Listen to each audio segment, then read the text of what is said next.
स्वागत स्वागत स्वागत। आज मैं लेके आया हूं आपके लिए स्पॉटिफाई कंपनी से एक इंटरव्यू क्वेश्चन जो कि मैंने डेटा लिम्यूट से लिया है। तो बिना देरी के जानते हैं हमारे आज के प्रश्न को। देखिए यहां लिखा है assume there are 3 Spotify tables containing information about the artist, songs and music chart. तो मान लीजिए कि आपके पास स्पॉटिफाई कंपनी की 3 टेबल हैं जिसमें कि आर्टिस्ट यानी गायकों का नाम है, उनके सॉन्ग्स के बारे में, और थर्ड वाली टेबल में म्यूजिक चार्ट्स रिलेटेड डेटा है। Write a query to determine the top 5 artists whose songs appear in the top 10 of the global song rank table the highest number of times। आपको एक ऐसी query लिखनी है जिसमें top के 5 artist का नाम आ जाए उनकी रैंकिंग के साथ, और वो किस पे बेस्ड है कि जिनके सॉन्ग्स ग्लोबल सॉन्ग रैंक की टेबल में टॉप 10 के अंदर सबसे ज्यादा बार आए हो, यानी कि किसी साल में किसी के सबसे ज्यादा गाने टॉप 10 रैंकिंग के अंदर आए हैं, तो उसके हिसाब से हमें 5 आर्टिस्ट का नाम चाहिए। उसके बाद यहाँ पे लिखा है कि output the top 5 artist names and give ranking first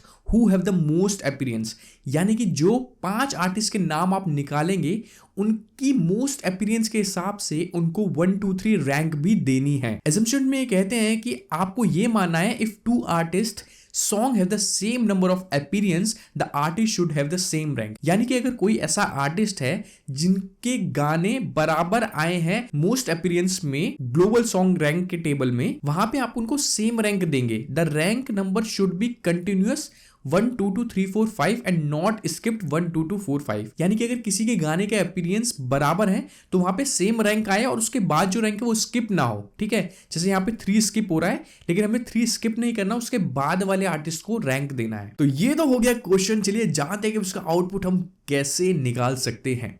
सबसे पहले मैं आपको दिखा दूं कि हमारी जो 3 टेबल है उनमें डेटा क्या है, उनका नाम क्या है। सेलेक्ट स्टार फ्रॉम आर्टिस्ट, तो पहली टेबल है हमारी आर्टिस्ट। सेकेंड टेबल में लिखता हूं यार select star from songs, then third है हमारी select star from global song rank. ठीक है, मैं तीनों को एक साथ रन करता हूं। देखिए पहली टेबल में आर्टिस्ट आईडी और आर्टिस्टों का नाम है, दूसरी सॉन्ग टेबल में हमारे पास सॉन्ग आईडी और आर्टिस्ट आईडी है, देन थर्ड में हमारे पास डे है, सॉन्ग आईडी और रैंक है। ठीक है, देखिए अब हमें क्या करना है, इन तीनों टेबल को आपस में मिला के डेटा निकालना पड़ेगा, क्योंकि एक टेबल में हमारे पास सफिशिएंट डेटा नहीं है जो हमें आउटपुट में चाहिए।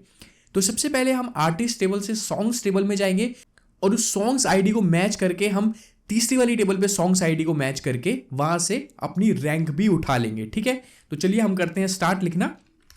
तो इतना मैंने लिखा है, मैं इसको हटा देता हूं। तो मैंने यहाँ लिखा है सेलेक्ट स्टार फ्रॉम आर्टिस्ट, इसके बाद मैं यहाँ इनर जॉइन देता हूं क्योंकि मुझे मैच्ड कॉलम चाहिए। ठीक है, मैं लिखता हूं इनर जॉइन और यहां पे हम लिखते हैं अपनी दूसरी टेबल का नाम जो है सॉन्ग्स। ठीक है, तो पहली का एलियास मैं देता हूं ए और सेकंड का मैं एलियास देता हूं एस। इसके बाद मैं लिखता हूं ऑन और यहां पे मैं लिखता हूं उन कॉलम्स का नाम जो कि 2 टेबल में सेम है। अगर आप देखेंगे तो यहां पे आर्टिस्ट आईडी है और यहां पे भी आर्टिस्ट आईडी है। ठीक है, तो मैं यहां लिखता हूं A dot artist ID equal to होना चाहिए एस डॉट आर्टिस्ट आईडी। ठीक है, तो मैं इसे यहां रन करता हूं तो आप देखेंगे कि artist ID, artist name, song ID और आर्टिस्ट आईडी हम पे आ गई है। फिलहाल मैं सारे कॉलम ले रहा हूं, स्पेसिफिक कॉलम हम बाद में करेंगे। अब हमें क्या करना है, इस सॉन्ग्स आईडी से थर्ड टेबल सॉन्ग्स आईडी से डेटा फैच करना है। तो यहां पर हम एक और इनर जॉइन लगाते हैं और इस बार हमारी टेबल का नाम है ग्लोबल सॉन्ग रैंक, जिसका एलियास मैं देता हूं जी। देन मैं लिखता हूं ऑन और यहां पे मैं ऐसे मैच कर रहा हूं एस डॉट सॉन्ग आईडी से equal to G dot song ID. ठीक है, तो यहां पे दोनों ही टेबल में सॉन्ग आईडी सेम था, तो मैंने इनको मैच कराया और मैं यहां पे रन करता हूं। अब आप देखेंगे कि यहां पे सारा डेटा हमारा तीनों टेबल से उठ के आ गया है। अब देखिए यहां पे हमारे पास तीनों टेबल का डेटा उठ के आ गया है, लेकिन हमें यहां पे सारे कॉलम नहीं चाहिए। ठीक है, कुछ चुनिंदा कॉलम हमें चाहिए। सबसे पहले मैं वो लिख देता हूं। देखिए एक तो हमें चाहिए आर्टिस्ट का नाम, ठीक है, और वो भी मैं ए डॉट करके देता हूं जिससे हमें पता चले किस टेबल से आ रहा है। देन कॉमा हमें जी टेबल से चाहिए रैंक। ठीक है, ये हो गया। अब देखिए यहां पे आर्टिस्ट का जो नाम है वो मल्टीपल टाइम्स आ रहे हैं, लेकिन हमें रिजल्ट इस तरीके से चाहिए कि आर्टिस्ट का नाम है और उसके आगे उसके टोटल रैंक आ जाए, जिनका काउंट हमें चाहिए कि कितनी बार उसका सॉन्ग अपीयर है टॉप 10 में। तो हम क्या करेंगे, यहाँ पे ग्रुप बाय लिखेंगे और यहां पे डाल देंगे ए डॉट आर्टिस्ट नेम।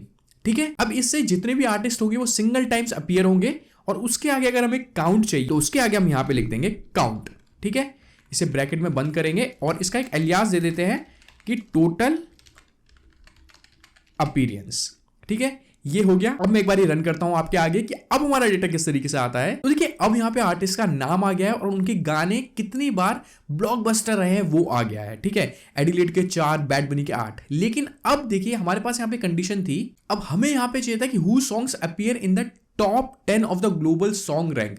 अभी यहाँ पे हुआ क्या है कि यहाँ पे सभी का काउंट हो चुका है, लेकिन हमें चाहिए सिर्फ जहां पे रैंक टॉप 10 हो। तो हम क्या करेंगे, हम यहाँ पे लगाएंगे वेयर क्लॉज, और वेयर क्लॉज ग्रुप बाय से पहले आता है। तो हम करेंगे वेयर क्या, जहां पे रैंक हो लेस देन इक्वल टू 10। अब अभी देखिए आपका काउंट कितना आ रहा है, 4 8 2 2 5 3 5 आ रहा है। अब देखिए ये अपने आप कम हो जाएगा। देखिए बैड बनी पहले 8 था और वो 6 हो गया है। तो इसी तरीके से सारे अब कम हो गए हैं, क्योंकि इन्होंने सिर्फ अब जो रैंक लिए वो लेस देन 10 वालों को ही काउंट करा है। ठीक है, तो पहले कंडीशन हमारा हो गया है। देखिए ये हमारा हो गया है, लेकिन उसके बाद हमें टॉप 5 आर्टिस्ट ही चाहिए। अभी अगर आप काउंट देखेंगे तो 7 आर्टिस्ट के यहां पे नाम है, हमें टॉप 5 आर्टिस्ट चाहिए। ठीक है, और वो भी रैंक के अकॉर्डिंग। अगर किन्हीं 2 आर्टिस्ट की रैंक सेम है तो वो 5 की जगह 6 हो जाता है अगर आप टोटल काउंट देखें। तो उसको हम किस तरीके से लिखने वाले हैं, चलिए देखते हैं। तो इसको हम क्या करते हैं, इसको हम इनर क्वेरी में डाल देते हैं और अब हम यहाँ पे एक रैंक प्रोवाइड करेंगे बेस्ड ऑन टोटल अपीयरेंस। जिसकी सबसे ज्यादा अपीयरेंस है उसकी रैंक 1 होनी चाहिए हमारे क्वेश्चन के अकॉर्डिंग। ठीक है, तो मैं लिखता हूं select artist name comma total appearance. ठीक है, टोटल अपीयरेंस फ्रॉम किससे, इस टेबल का हम एक ए नाम दे देते हैं और यहां पे मैं कॉमा डाल के एक रैंक का फॉर्मूला लिखता हूं। अब देखिए रैंक लगाने के हमारे पास 3 फॉर्मूले होते हैं, रैंक, डेंस रैंक और रो नंबर। लेकिन यहां पे अगर हम क्वेश्चन को पढ़ रहे हैं तो यहां पे इन्होंने कहा था कि स्किप नहीं होने चाहिए रैंक। इस वाले के लिए हमें डेंस रैंक यूज करना पड़ेगा, क्योंकि यहां पे हमारा नंबर या रैंक स्किप नहीं होती है। तो मैं यहां पे लिखता हूं डेंस रैंक और यहां पे लिखता हूं, इसे हम ओवर के साथ लिखते हैं। मैं यहां पे देखिए पार्टीशन की कोई जरूरत नहीं है, 2 ही कॉलम है। मैं यहां सीधा ऑर्डर बाय लिखता हूं। ऑर्डर बाय हमें किसने करना है, जो भी हमारी टोटल अपीयरेंस है। ठीक है, और वो भी डिसेंडिंग ऑर्डर में, जिससे कि हमारा टॉप वाला सबसे पहले आ जाए।